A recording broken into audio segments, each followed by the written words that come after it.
लाडक्या बहिणींना 2100 रुपये देऊ म्हणाले, मग आता बहिणीचे पैसे का कापत आहात? उद्धव ठाकरेंचा सवाल. जाहीरनाम्यात थापा मारणं भाजपची सवय, ठाकरेंची टीका.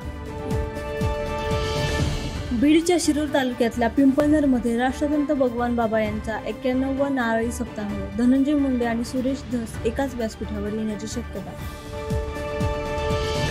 उपमुख्यमंत्री एकनाथ शिंदे त्यांच्या मूळ दरेगावी पुढचे 3 दिवस गावी असणार. घरगुती कार्यक्रम असल्यामुळे 3 दिवस दरेगावी मुक्काम.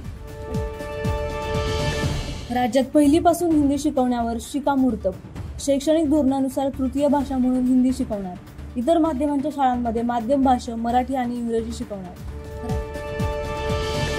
बुलढाणा शेगाव तालुक्यातील केस गळती प्रकरणाला गंभीर वळण. केस गळती झालेल्या रुग्णांची आता नख गळती सुरू. आरोग्य आणि जिल्हा प्रशासनाने रुग्णांना वाऱ्यावर सोडल्याचा नागरिकांचा आरोप.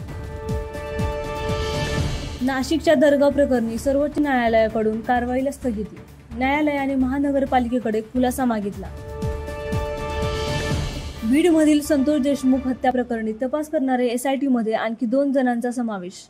पोलीस हवालदार राजीव वंजारे आणि पोलीस नाईक अनिल मंदे यांचा समावेश. तपास करणाऱ्या SITत तिसऱ्यांदा बदल.